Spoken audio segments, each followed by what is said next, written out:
Hello everyone, कैसे हैं आप सब। आई होप आप सब बहुत बढ़िया होंगे। आप सभी का मैं स्वागत करती हूँ डिवाइन हीलिंग विजडम चैनल पर। तो दोस्तों, अगर आप भी मेरे चैनल पर नए आए हैं तो like share subscribe my channel. और आज मैं बात करूँगी कि आपके ट्विन फ्लेम कब वापस लौटते हैं। जैसे हम सब चाहते हैं कि हमारा 3D हारमोनियस यूनियन हो, हमारे जो काउंटर पार्ट हैं उसके साथ हमारा इसी 3D लेवल पर भी यूनियन हो और एनर्जेटिक लेवल पर भी यूनियन हो। तो आपका ट्विन फ्लेम कब लौटता है, तो आज मैं उसी पर बात करूंगी। ट्विन फ्लेम जर्नी के अंदर जब हमारी सेपरेशन होती है हमारे काउंटर पार्ट के साथ, तब हम उनके लिए बहुत ज़्यादा लॉन्गिंग वेटिंग की एनर्जी में रहते हैं। तो डेफिनेटली हमारे अंदर एक इनसिक्योरिटी, एक फियर बेस्ड एनर्जी जनरेट हो जाती है कि क्या हमारे ट्विन काउंटर पार्ट जो रिटर्न होंगे या नहीं होंगे। और हम बहुत ज़्यादा उनको इसके कारण चेज़ करने लगते हैं। जैसे कि हमारा डीएम अगर हमारे से दूर है तो वो क्या कर रहा है, वो किसके साथ है, अगर वो थर्ड पार्टी में इन्वॉल्व है तो उसकी थर्ड पार्टी कब छूटेगी, कब कार्मिक उसको रिलीज़ करेगा। अगर उसकी कार्मिक थर्ड पार्टी है, पेरेंट्स हैं, ब्रदर सिस्टर हैं, हस्बैंड वाइफ या कोई भी पार्टनर है, तो हमें ये लगा रहता है कि डीएफ्स को कि कब उसकी जो थर्ड पार्टी उसकी लाइफ के अंदर से रिमूव होगी।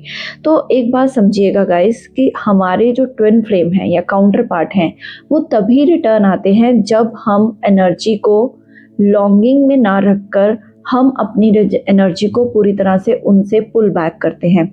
सपोज आप ऑलरेडी बहुत ज़्यादा एनर्जी उनको दे चुके होते हो इन द बबल फेस। जब आप दोनों का बबल फेस चलता है तो एक डीएफ जो है 100% अपनी एनर्जी डीएम में इन्वेस्ट कर देती है। इसी के कारण जब सेपरेशन पीरियड आता है तो उसको अपने आप के साथ बैलेंस करना बहुत ही डिफ़िकल्ट हो जाता है और उसके से बाद उसकी चेजिंग और ज़्यादा बढ़ जाती है और एक फ्रस्ट्रेशन अंदर से रहती है कि डीएम कब अवेकन होगा, डीएम कब समझेगा, डीएम इस डीप लेवल कनेक्शन को कब अपने जो भी है इस 3D में कोई एक्शन लेगा, कमिटमेंट देगा। ठीक है, तो आज आपको एक बात समझने की ज़रूरत है। मैं यहाँ पर आपको कुछ पॉइंट्स बताऊँगी कि आपका ट्विन कब रिटर्न होता है, तो इसको नोट डाउन कीजिएगा। और अगर आपके साथ भी ऐसा हो रहा है तो डेफ़िनेटली आपका ट्विन आपके पास रिटर्न आने वाला है। सबसे पहले तो ये बात आपको दिमाग में बिल्कुल ही फिक्स करनी है कि आपका ट्विन फ्लेम तब वापस नहीं आता जब उसको आप बहुत ज़्यादा हेविली चेस करते हो या फिर उनके लिए बहुत ज़्यादा हेविली वेटिंग एनर्जी में रहते हो। सपोज़ अगर आप इनर वर्क भी कर रहे हो ना, बट आपके मन में एक इच्छा है कि एक वेटिंग की एनर्जी में हो आप, और इच्छा ये है कि मैं इनर वर्क कर रही हूँ तो अब मेरे डीएम को भी अवेकन हो जाना चाहिए इतने टाइम में। तो दैट मीन्स कि आप यूनिवर्स में ये वाइब्रेशन सेंड कर रहे हो, तो आपको वहाँ से उस वाइब्रेशन को रोकना है। जितनी भी एनर्जी आपने आज तक अपने डीएम को दी है उस एनर्जी को पुल बैक करना है। और आपका डीएम तब वापस आएगा जब आप अपनी एनर्जी को वहाँ से पुल बैक करके आपकी एनर्जी आपके पास वापस आ जाती है। That is the only way और ओनली की व्हेन द रीयूनियन और यूनियन जो यूनियन के स्टेप्स हैं वो स्टार्ट होते हैं। यूनियन जो है वो आप उसको कह सकते हो कि क्रिएट करते हो बाद में, जब आप अपने लिए स्टैंड लेने शुरू होते हो, अपने काम पर फोकस करते हो, अपना सेल्फ लव करते हो, अपने हार्ट चक्रा में अनकंडीशनल लव को जनरेट कर लेते हो। अब आपका हार्ट चक्रा टोटली कंपैशनेट हो चुका है टूवर्ड्स ऑल।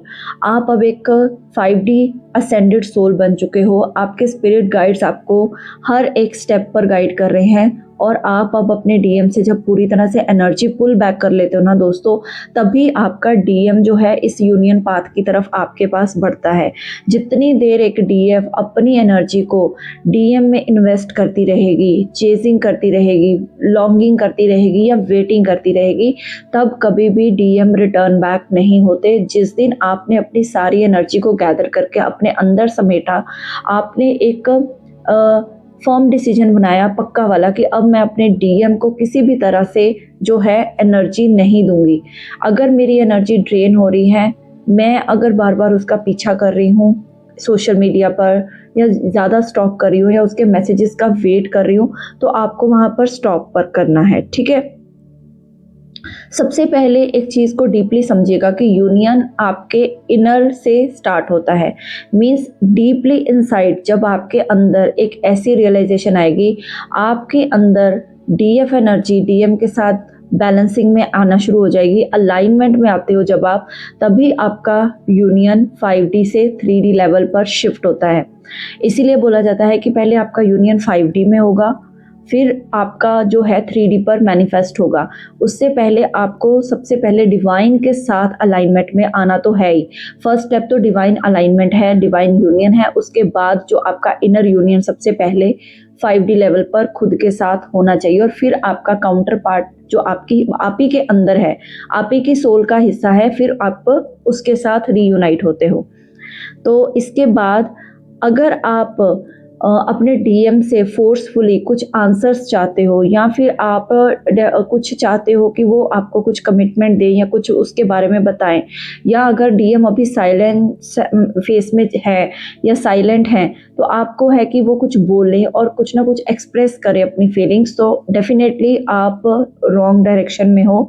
आपको उस कंडीशन में अपने डीएम को फोर्स नहीं करना है, आपको अपनी एनर्जी को अपने ऊपर लगाना है। डीएम इसीलिए साइलेंट होते हैं जब हम अपने ऊपर ना वर्क करके हम डीएम के मुंह से सुनना चाहते हैं और डीएम से कमिटमेंट पाना चाहते हैं, तो वो चीज़ हमारे लिए जो है हमारा यूनियन को डिले करती है। ठीक है, डीएम को फोर्स करना इस जर्नी पर वर्क नहीं करेगा आपके लिए। दोस्तों, जब आप उनको रीच आउट करना बंद कर दोगे, बार बार खुद से एक्सप्रेस करना बंद कर दोगे, सपोज आपको लगता है कि मैं शायद ओवरली अपना लव एक्सप्रेस कर दूं तो शायद डीएम को रियलाइजेशन हो जाए, या ट्विन जर्नी के बारे में बता दूं, तो ऐसा वर्क नहीं करने वाला है। डीएम रिटर्न तभी करेंगे जब आप उनके साथ ओवर अटैच नहीं होगे, और इवन डिटैचमेंट की आप प्रैक्टिस कर रहे होंगे।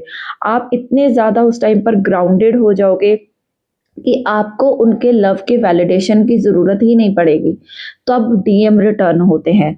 उसके बाद इंटरनल शिफ्ट, आपके अंदर एक बहुत ही हैवीली तरीके से एक ऊर्जा, जिसको कहते हैं ना, हमारे अंदर एक ऐसी ऊर्जा उत्पन्न हो जाएगी जिससे कि हमारी इनर रियलिटी टोटली बदलती जाएगी। हमें पता चल जाएगा कि यस, हम एक सोल हैं और हमें अपनी जर्नी को कंप्लीट करना है। और वो जर्नी को हमें कैसे कंप्लीट करना है, हमें पहले इंडिविजुअली खुद पे काम करके अपने आप को बैलेंस करना है, और तब हमारा डीएम जो है वो हमारे पास रिटर्न बैक करता है। जब आप अपनी इनर रियलिटी को बदलते हो तो आपका डीएम आपका रिटर्न होकर आपके पास आता है, और इमीडिएटली उनके अंदर भी चेंजेस आना स्टार्ट हो जाते हैं। जब आप अपनी पीस को और अपनी बाउंड्रीज को जो भी है उसको आप सपोज आप अगर पहले बाउंड्री नहीं बनाते थे, तो अब आपने बाउंड्रीज बनाना सीख लिया है, अपनी पीस को प्रायोरिटी पर रखना सीख लिया है, तो ये जो ट्विन फ्लेम की डायनामिक्स होती है, जो रनर चेजर की, वो खत्म होने लगती है। वो धीरे धीरे उसकी जो लेयर्स हैं वो टूटने लगती हैं दोस्तों। तो आपको अपने डीएम के लिए लॉन्गिंग या वेटिंग की एनर्जी से बाहर नहीं निकलना, और तो आपको यूनियन भी पॉसिबल नहीं होगा। अगर आप चाहते हो कि मेरा 3D लेवल पर यूनियन हो, तो आपको ऑलरेडी आपको अपनी वैल्यू करना आना चाहिए, अपनी एनर्जीज को कहाँ इन्वेस्ट करना है वो आना चाहिए।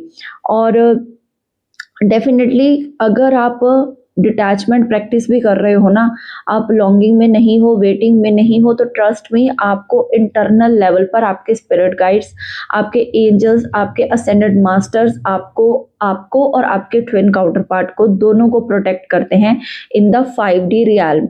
तो अगर आपको ये मन में दुविधा रहती है कि अगर मैं डिटैचमेंट में आ गई या मैंने ट्विन को छोड़ दिया तो शायद वो हमेशा के लिए मेरे से भाग जाएगा, और ये जब आपको एक वेटिंग भी रहती है कि इतने साल, इतने महीने, इतने दिन मुझे हो गए काम करते हुए, वो कब मेरे पास रिटर्न होकर आएगा, तो डेफिनेटली जिस दिन आप अपने ऊपर पूरी तरह से काम कर लोगे ना, तो आपके जो गॉड हैं, या फिर जो स्पिरिट गाइड्स हैं, असेंडेड मास्टर्स हैं, उनको पता है कि आपने लिटरली अपने ऊपर काम किया है और आपने गॉड को चीट नहीं किया है।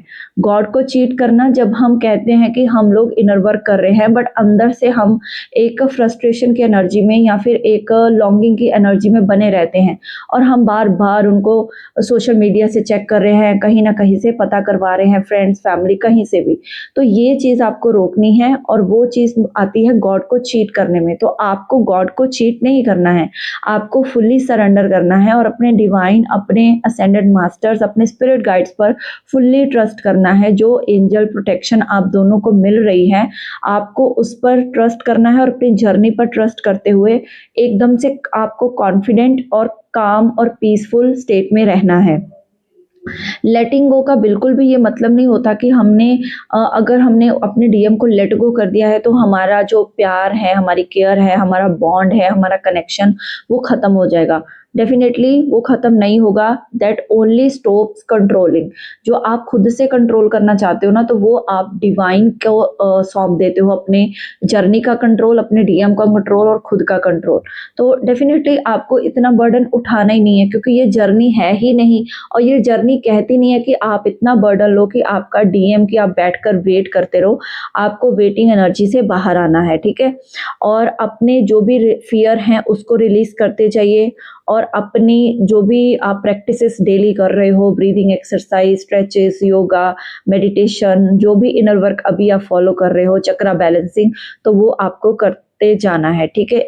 जैसे ही आपका इनर शिफ्ट एनर्जेटिक वे में आपका जो चेंज होगा, वैसे ही आपका जो है आउटर जो शिफ्ट है वो भी धीरे धीरे स्लोली और ग्रेजुअली चेंज होना शुरू हो जाएंगे।